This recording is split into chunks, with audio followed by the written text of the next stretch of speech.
शरद पवारांच्या राष्ट्रवादी काँग्रेस पक्षाचा जाहीरनामा आज प्रकाशित होणार आहे। या जाहीरनाम्यामध्ये पवारांच्या कार्यावर भर देण्यात आलाय। शरद पवार आणि जयंत पाटील यांच्या उपस्थितीमध्ये या जाहीरनाम्याचं प्रकाशन करण्यात येईल।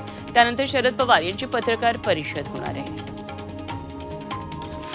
सांगलीमध्ये आज काँग्रेसचा मेळावा पार पडणार आहे। विशाल पाटील यांच्या बंडखोरीच्या पार्श्वभूमीवर हा मेळावा होतोय।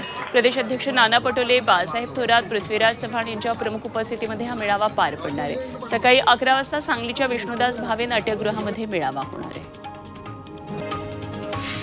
बारामती लोकसभेच्या उमेदवार सुनेत्रा पवार यांचं दौंड तालुक्यामध्ये अनोखं स्वागत करण्यात आलं। लिंगाळी ग्रामस्थांनी रिमझिम पावसात बैलगाडीतून त्यांची मिरवणूक काढली।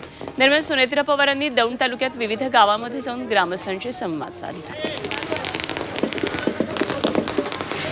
पंतप्रधान नरेंद्र मोदी येत्या 30 एप्रिलला धाराशिवमध्ये प्रचार सभा घेणार आहेत। महायुतीचा उमेदवार अर्चना पाटलांच्या प्रचारासाठी धाराशिव शहरामध्ये सभा। अमृत नोनी गॅस्ट्रिन अपचन, ऍसिडिटी, गॅस्ट्रबल ह्यापैकी तुम्हाला कुठलाही गॅस्ट्रिक प्रॉब्लेम झाला, उपाय एकच, अमृत नोनी गॅस्ट्रिन होणार आहे। आणि ही देशातली सर्वात मोठी रेकॉर्ड ब्रेक सभा असेल असा दावा उमेदवार अर्चना पाटील यांचे चिरंजीव मल्हार पाटील यांनी केला।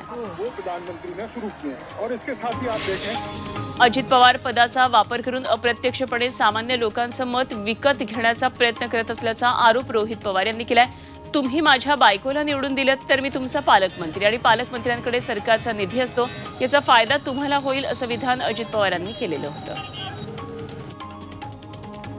विशाल पाटील हे भाजपची बी टीम असून भाजपचं पाकिट घेऊन लिफाफा चिन्हावर ते निवडणूक लढवत असल्याची घणाघाती टीका मवियाचे उमेदवार चंद्रहार पाटील यांनी केली। वसंतदादांचं नाव हे विशाल पाटलांच्या कुटुंबाकडून संपवण्यात आल्याचा आरोप चंद्रहार पाटील यांनी केला। ते सांगलीच्या सलगरमध्ये बोलत होते।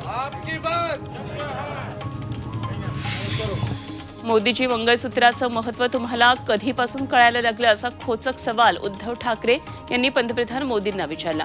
देशात पुन्हा काँग्रेसची सत्ता आल्यास वाट्याची संपत्ती, हिंदू महिलांच्या गळ्यातलं मंगळसूत्र हे जास्त मुलं असणाऱ्यांना दिली जातील असा आरोप मोदींनी केला होता आणि त्यावर ठाकरेंनी पलटवार केला।